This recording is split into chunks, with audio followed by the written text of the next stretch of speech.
Herkese merhaba arkadaşlar. Amerika'da bugün Şükran Günü dolayısıyla piyasalar kapalı. Yarın da yarım gün kapalı olacak piyasalar ve büyük fon yöneticileri bu 2 günlük zaman dilimi içerisinde ağırlıkla masa başında piyasaları takip eder durumda olmayacak. Çünkü aileleri ile genelde yılın ilk büyük buluşmasını yaparlar Şükran Günü'nde ve yemekler yerler. Trump da yine bugünü ailesiyle Şükran Günü'nü kutlayarak geçirecek. Aşçıdan aldığımız bilgiye göre akşam yemeğinde kızarmış hindi yiyecek Trump. Çok da sürpriz bir haber değil elbette. Ve daha sonra bal kabağı turtasını yerken bütün aile sırayla hangi konuda şükrettiğini açıklayacak. Elbette son söz yine Trump'ın. Şükürler olsun Tanrım, artık daha zenginim ve bütün dünyaya istediklerimi yaptırıyorum. Sana binlerce kez şükürler olsun Tanrım diyerek yemeği tamamlayacak. Ve işte bu olağan akış nedeniyle bugün yarın piyasalarda hacimler düşük. Volatilite de kısmen yine yüksek olacaktır. Bunun öncesinde ve sonrasında bu piyasaların gidişine bakacak olursak son güncellemeler ile birlikte Aralık ayında Fed'in faizi indirme ihtimalini daha fazla aracı kurum konuşmaya ve raporlarında açıklamaya başladı. Mesela son bir rapor önümüze daha yeni geldi. JP Morgan bir açıklama yayınladı ve Aralık ayında Fed'in 25 bas puanı faiz indirimi yapmasını bekliyoruz dediler. Tabi bu faiz indirimi spekülasyonları ile birlikte Amerikan borsa tarafında altında, gümüşte, Bitcoin'de ortak bir yükseliş hareketi başladı. Hatta Türkiye tarafında da Borsa İstanbul sağına soluna şöyle bir baktıktan sonra dur ben de bir %1 kadar en azından yükseleyim diyerek orada da biraz yükseliş kendini göstermiş durumda. Bunun dışında bu faiz indirimi spekülasyonları ile birlikte ve altındaki fiyat hareketinin yeniden güçlenmesiyle birlikte orada da yeni hedefler ortaya çıkmaya başladı. Büyük aracı kurumlar altın konusunda hedef fiyatlarını daha yukarı çıtalara doğru taşımaya başladılar. Neyse ki bunları size daha erkenden ve daha dip seviyelerden anlatan birileri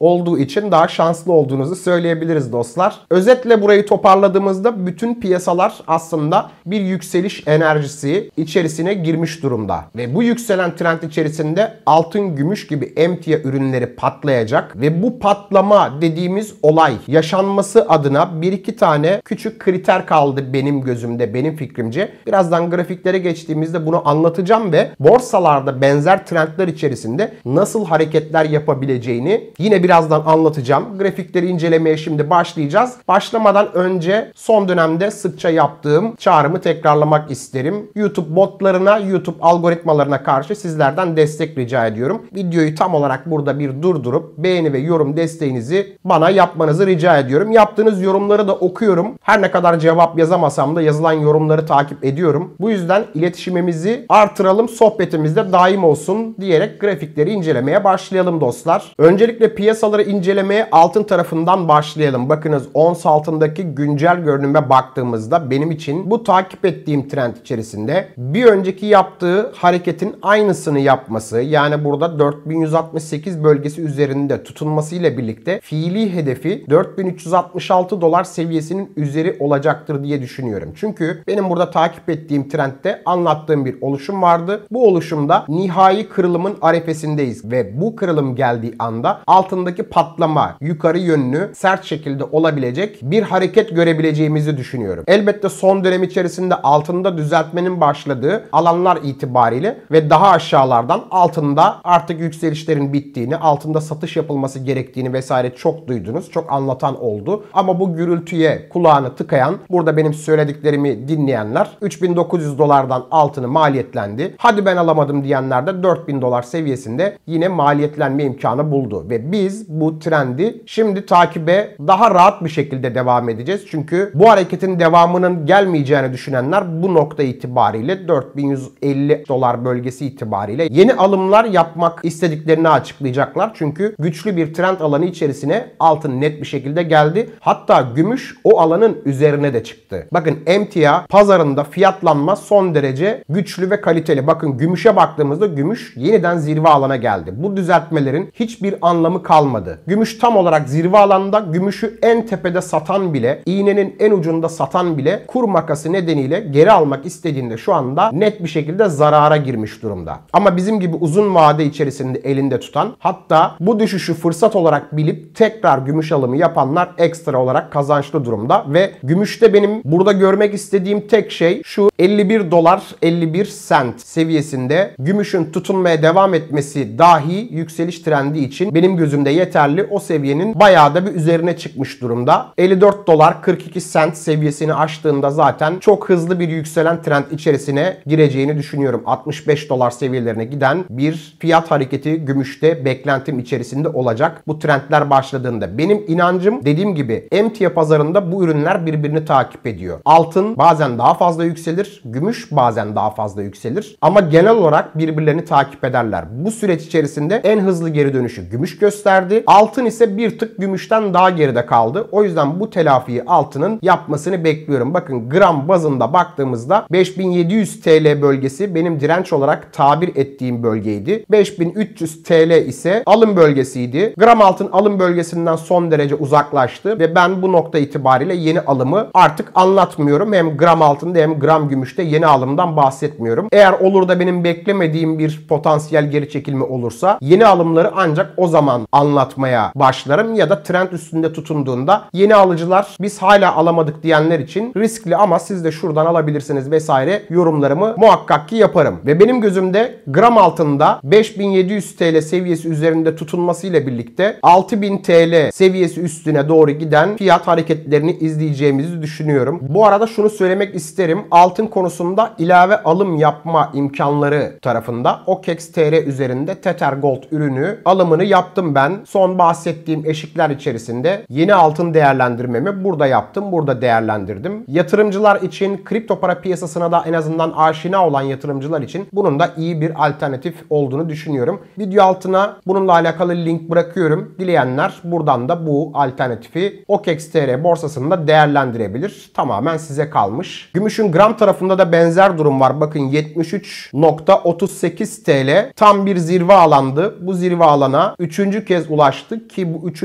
ulaşma sonrasında buranın üzerinde kapanışların gelmesi net bir trend kırılımını bize göstermiş olacak. Bu trend kırılımıyla daha yukarıdan yeni yatırımcıların da olaya dahil olmasıyla birlikte altında, gümüşte daha fazla yükselişleri izleyeceğiz. Daha erken alan, daha sakin olan ben ve beni takip eden dostlarım burada bu ürünlerin daha fazla yükselişini arkasına yaslanıp izlemeye devam edecek. Ve altın, gümüş gibi ürünlerin yükselmesiyle birlikte Amerikan borsa tarafında da benzer şekilde uyumlu bir hareket var. Bakın, bulut bölgesi altına indikten sonra 6570 seviyesi benim için önemli olduğundan bahsettim. Bu seviyeyi korudu. Bu seviyeyi koruduktan sonra tekrar yukarıya geldi. Amerikan borsa tarafında bir bozulma yok. Nasdaq yüzde aynı şekilde bir bozulma yok. 23.942 seviyesini korudu. Üst alana doğru yeniden dönüş gerçekleştirdi. Ki bu alan içerisinde yatay gitmesi dahi benim için bir problem teşkil etmez. Yeter ki bu destek seviyesini önümüzdeki süreç içerisinde kaybetmesin. O bu seviyeyi kaybetmediği sürece diğer piyasalara da cesaret vermeye devam edecektir. Çünkü Amerikan piyasasına doğru para akışı son derece yüksek. Malum Trump bütün ülkelerden vergiler vesaire toplarken aynı zamanda yatırımlar da topluyor. Amerikan şirketlerine ciddi anlamda yatırım topluyor. En büyük likidite, en büyük para Amerikan şirketlerine. Dolayısıyla bizim burada gördüğümüz endekste, teknoloji hisselerinde yükselişlerle kendini gösteriyor. Google mesela bunlardan iyi bir örnekti. Son süreç içerisinde inanılmaz bir yükseliş kaydetti. Warren Buffett geldi, yatırım yaptı. 4.2 milyar dolar gibi bir yatırım yapmıştı sanırım. Tam rakamı hatırlamıyorum şu anda ama orada da çok ciddi yükselişler oldu ki biz uzun süredir takip ettiğimiz, aldığımız bir hisseydi. Warren Buffett'tan da önce burayı biz değerlendirme imkanı bulduk. Velhasıl konuyu toparladığımızda Aralık ayında Fed'in faiz indirimi ihtimali %80'lerin üzerine çıkmış durumda. Bu ihtimaller dahilinde altında, gümüşte, Amerikan borsa tarafında, kripto para piyasasında yükselişleri destekleyecek, yatırımcıların risk almasını destekleyecek bir ortam söz konusu. Hatta Borsa İstanbul'da da benzer bir yorum içerisinde olduğumu söyledim. Aralık ayı içerisinde Borsa İstanbul'da 11.500 seviyesini aşarak rekor kırdığı bir hareket gösterebilir. Bu tarafta biraz daha siyasi faktörler baskın olduğu için temkinli olarak hareket etmek, pozisyonları buna göre stoplu olarak takip etmek gerekli diye düşünüyorum. Kısa vadeli destek seviyesi de Borsa İstanbul'da 10.845 seviyesi olduğunu söylemek isterim. Aynı durumu Amerikan teknoloji hisselerinde ve Nasdaq'ta paylaşacak olursak burada 24.893 seviyesi yeni aştığı ama destek haline gelen bir bölge olduğunu söylemek isterim. Bunun dışında kripto para tarafına geldiğimizde Bitcoin son yaptığı hareketler içerisinde 86.000 bölgesi altına inişi benim burada beklediğimden fazla bir hamle olduğunu ifade etmiştim. Bitcoin en azından buradan toparlanmayı gösterdi. V tipi bir toparlanma göstermeye devam ediyor ki daha önemli eşiklere tırmanmış durumda bile değil. Yani Amerikan borsada, altında, gümüşte yaşanan düzeltme sonrasında çok iyi toparlanmalar görüldü ama Bitcoin dahil kripto para piyasasında bu toparlanma biraz daha cılız kalmış durumda. Bakın 4 saatlik periyotta Bitcoin 88.800 dolar üstüne tırmanmasını, burada tutunmasını beklediğimi anlattım. Bitcoin bu seviyenin üzerinde tutundu. Beni en azından rahatlatan bir hareket oldu bu. Çünkü buradaki baskı devam etseydi 86.000 bölgesi altında ilk test edeceği seviye 78.000'di. Belki daha aşağısını görme ihtimalimiz olacaktı. Ama bu ihtimal dahilinde ve bu süreç içerisinde benim beklediğim bir harekette olmayacaktı bu. Çünkü ben burada da piyasanın toparlanmasını, yükselmeye devam etmesini bekliyorum. Yani önemli bir gelişme yoksa, globalde trend bozulmadıysa, Amerikan borsaları, piyasaları hala güçlü yapıları sürdürmeye devam ediyorsa burada da piyasalar yükselmese bile kendini koruduğu bir trend çizmesini beklerim. Bu yüzden daha aşağısını beklemem gibi bir yorum yapıyorum aslında. Ve Bitcoin'in burada bulunduğu alan içerisinde ilk direnç alanı 94.000 dolar seviyesi olduğunu söylemek isterim. Güçlü bir direnç olduğunu da düşünmüyorum. Çünkü 94.000 kırılımı itibariyle hızla 100.000, 104.000 bölgesine tırmanmasını beklerim. Ana direnç bölgesi burası olacak. Bu alan içerisinde Bitcoin tutunduğunda altcoin'ler içinde daha kaliteli yükseliş hareketleri göreceğiz. Benim bugün markette gördüğüm şey Bitcoin dominansı son süreç içerisinde aşağı doğru süzülen hareketi gösterse de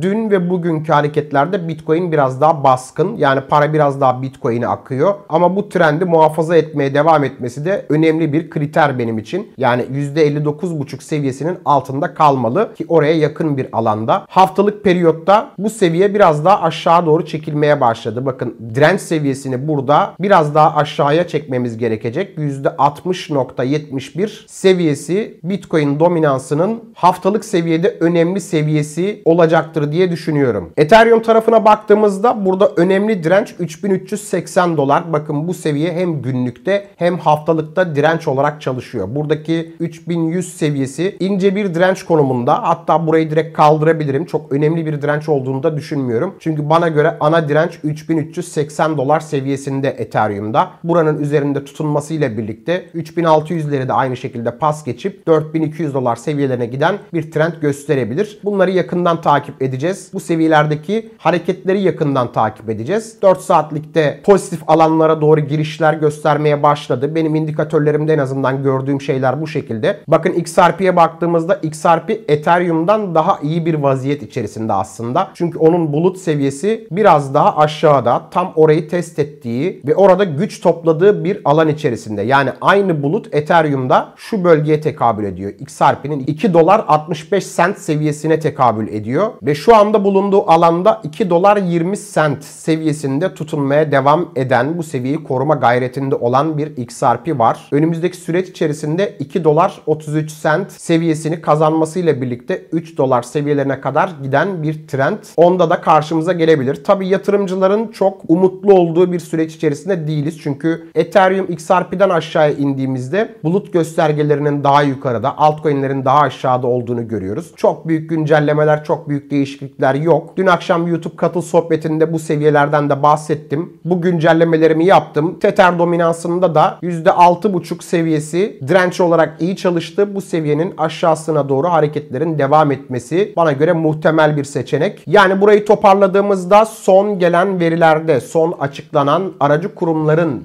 beyanları sonrasında piyasalarda yükselişin devam etmesi için şartlar gayet uygun. Bugün, yarın Şükran Günü dolayısıyla piyasaların kapalı olduğu, bu nedenle hacimlerin biraz daha düşeceği ama volatilitenin de artma ihtimalinin olduğu günler içerisindeyiz. Bu da kripto para piyasasını mesela ekstra olarak destekleyebilir. Ekstra yukarı yönlü hareketler görme ihtimalini karşımıza getirebilir. Umarım bunu da görürüz. Bugün, yarın, hafta sonu kripto para piyasasında da daha fazla yükselen fiyatları izleriz diye umuyorum ve bu beklentilerle bugünkü videoyu tamamlıyorum. Bunların dışında ilave edebilecek yeni bir şey yok. yok. Fiyatlar ne olursa olsun sizin keyfiniz yerinde olsun dostlar. Bir sonraki videoda görüşmek üzere. Kendinize iyi bakın. Kanalıma abone olup bildirimleri açmanız kendinize yatırım tavsiyesidir. Gelişmeleri gelişmeden bildirebilmek niyetiyle yeniden görüşmek üzere.